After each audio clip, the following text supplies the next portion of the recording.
Hello everyone. The topic for today's discussion is hypothalamus.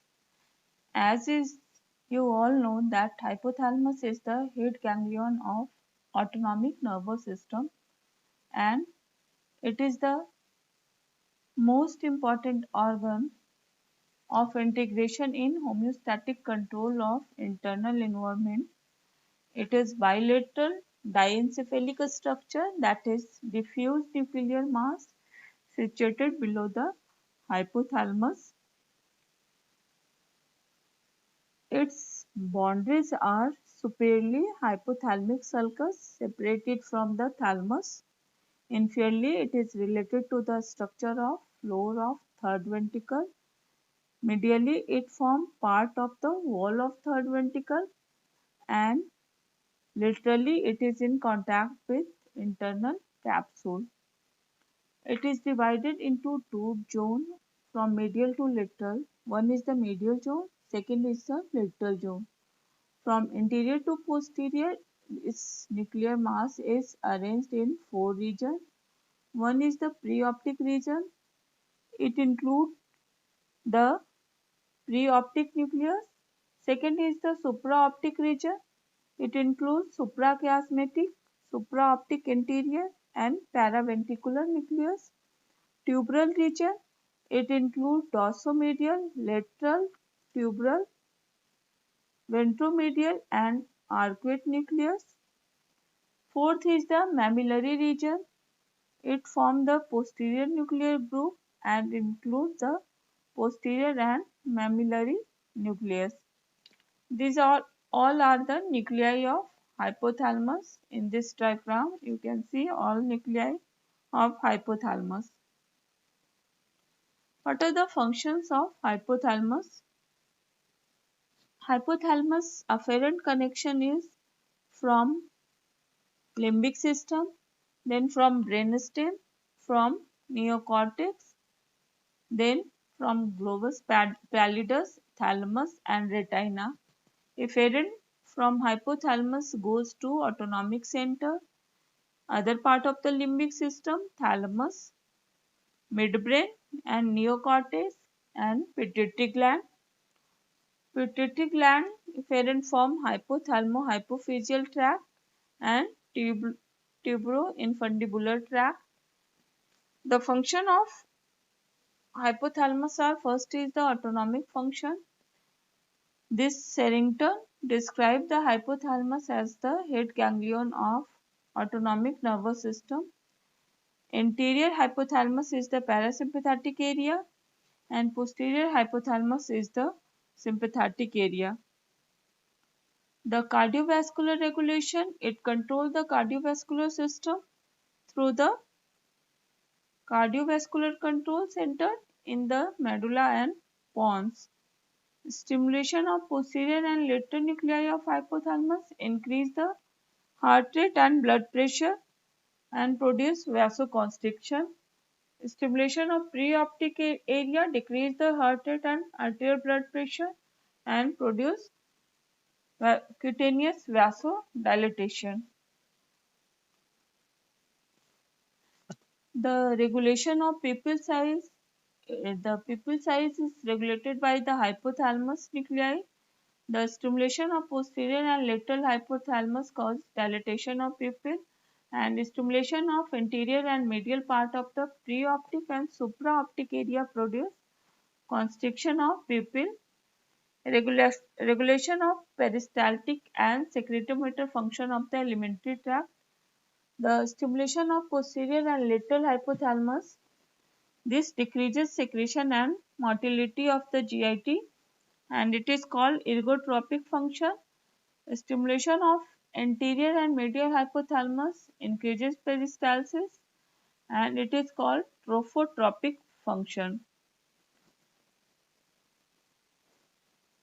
Endocrinal functions. Control of anterior pituitary.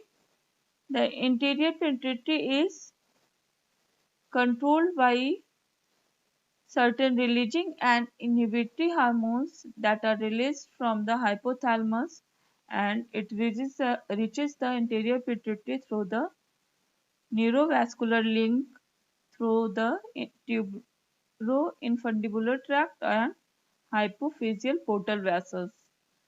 It controls the metabolism by controlling thyroid gland and through its influence over the adrenal cortex, it controls the metabolism of different foodstuffs and maintain electrolyte balance.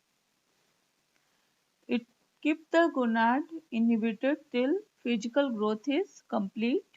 It controls the formation of milk by the breast by controlling prolactin secretion. Regulation of posterior pituitary function. The hypothalamus regulates the posterior pituitary function through the hypothalamic hypophyseal tract.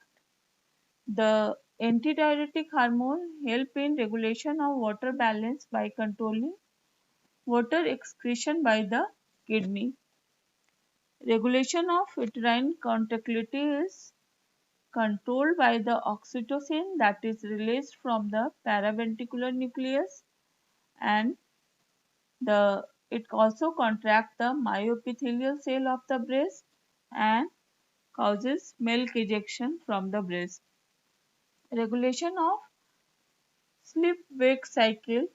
The stimulation of anterior hypothalamus, it leads to sleep and it is considered as sleep facilitatory center. So posterior hypothalamus acts as waking center and its stimulation causes wakefulness. The control of circadian rhythm is important function of hypothalamus. Circadian rhythm is rhythmic fluctuation in certain physiological parameters of the body. They are called circadian rhythm because they show 24 hours cycle. So many of the rhythm are coordinated with each other.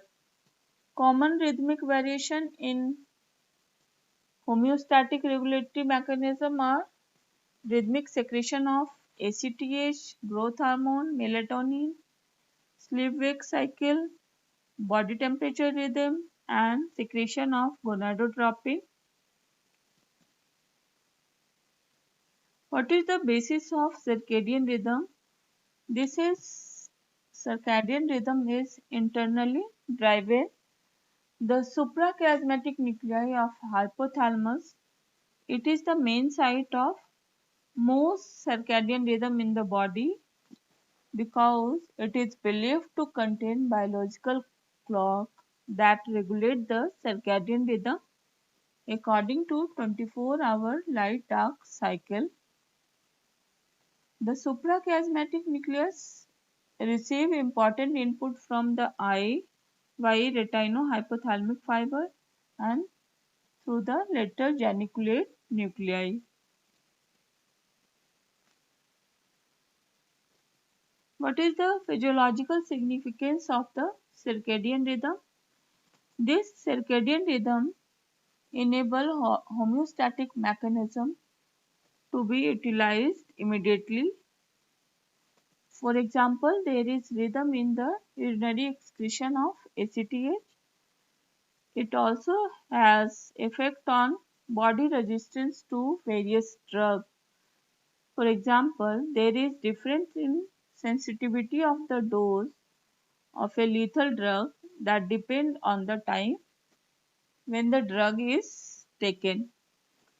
Disturbance of circadian rhythm, it occurs during high-speed jet travel. When one person travel very long distance, several thousand kilometers within a few hours, then the traveler's external clock does not coincide with the internal biological clock. This is that the body may be in rest phase and while it is daytime in the country of destination. So it results in irritability, mental depression and physical illness. This condition is called jet lag. It is important. Circadian rhythm is as a whole is important. Regulation of food intake. This is the essential vegetative function of the hypothalamus, and it has two centers that control the regulation of food intake. One is the feeding center and second is the satiety center. Feeding center is located in lateral hypothalamic nucleus, and when it is stimulated, it causes a sensation of hunger and increased food intake, and this causes obesity. The destruction of feeding center lead to loss of appetite or anorexia. Normally, this feeding center is always active and its activity is inhibited by the satiety center after food intake. Second is the satiety center. It is located in the ventromedial nucleus of the hypothalamus, and when it is stimulated, it causes sensation of food intake. If there is destruction of this satiety center, it causes hyperphagia. Or there are different hypotheses that help in the regulation of food intake, that is glucostatic theory, lipostatic theory, gut peptide theory, and thermostatic theory. What are the role of neurotransmitter in food intake?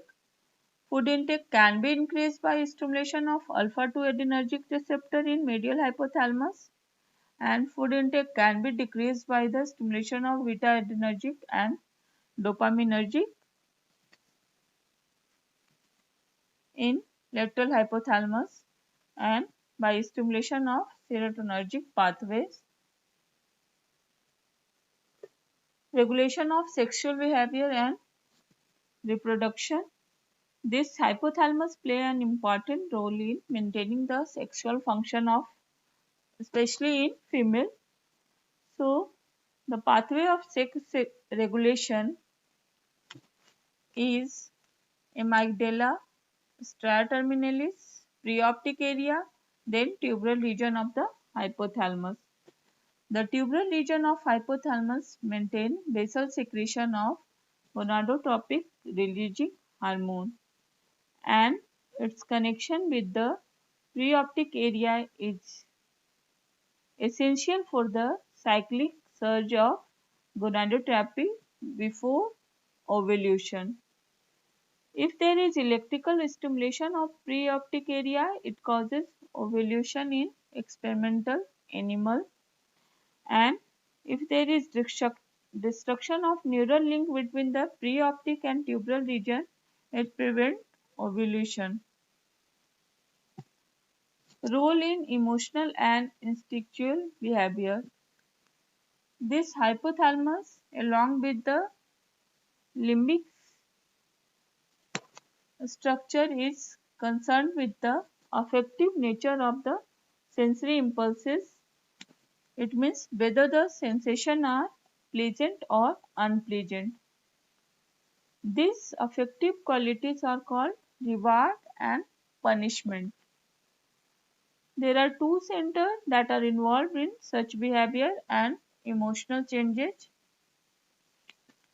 reward and punishment center.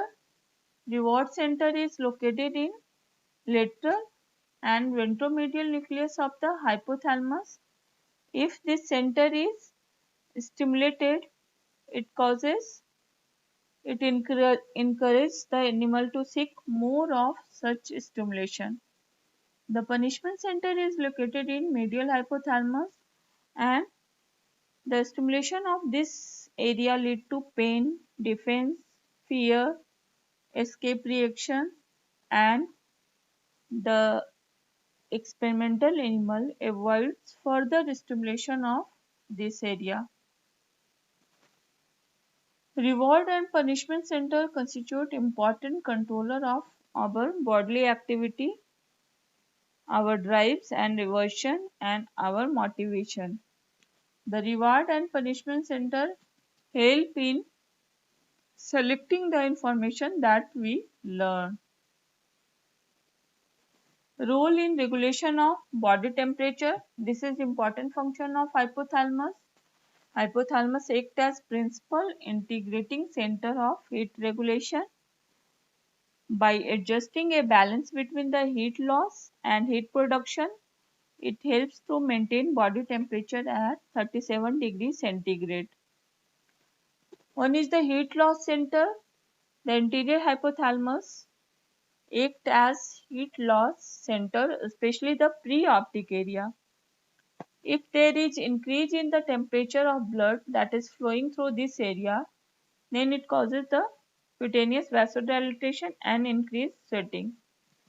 If there is lesion of this area, then it abolishes the physiological response to heat exposure. The second area is heat gain center. The posterior hypothalamus acts as heat gain center. If there is stimulation of this area, it results in cutaneous vasoconstriction and shivering. Role in regulation of water intake. Hypothalamus regulates the water balance of the body through two, two mechanisms. One is the through thirst center by controlling water intake, and through osmoreceptor in supraoptic nucleus by controlling water loss. This third center is located in the lateral nucleus of the hypothalamus and is stimulated by the plasma hypertonicity, and through osmoreceptor in supraoptic nucleus. If there is increased plasma osmolality, then it is stimulates the osmoreceptor in supraoptic nucleus. So this is the flow chart that describe the regulation of mechanism of regulation of water balance by the hypothalamus. If there is decreased body water, then plasma hypertonicity is increased. It is stimulate thirst center and it also stimulate osmoreceptor in supraoptic nerve. This causes thirst center causes increased water ingestion, and this osmoreceptor then stimulate the posterior pituitary. It causes increased release of ADH, and the ADH, as you all know, that decreases the urinary loss of water. So there is restoration of body water. Now applied aspects of hypothalamus. The lesion in hypothalamus can be tumor, inflammation, ischemia due to vascular disorder, or maybe damage due to any surgical operations. There may be disturbance in autonomic function. There may be disturbance in body temperature regulation. Sleep disturbance can be there. Endocrine abnormalities can be there, such as hypogonadism and hypothyroidism. There may be disturbance in sexual function. There may be disturbance in regulation of body water balance. There may be emotional disturbances. What are the clinical condition in hypothalamic lesions? Diabetes insipidus. As you all know, if there is deficiency of antidiuretic hormone, it leads to diabetes insipidus. It is characterized by the excessive thirst and polydipsia. Then second is the narcolepsy. It is the hypothalamic disorder in which there is abnormal sleep pattern. There is sudden attack of person get sudden attack of unresistible sleep, desire of sleep during daytime. The duration of sleep is very short, from few seconds to 20 minutes. Narcolepsy is important. Now cataplexy, it is the sudden emotional outburst of anger, fear, excitement that is associated with narcolepsy. This attack lasts for few minutes, and in this cataplexy, consciousness is not lost. So this hypothalamus is important for theory purpose, for viva purpose. Thank you.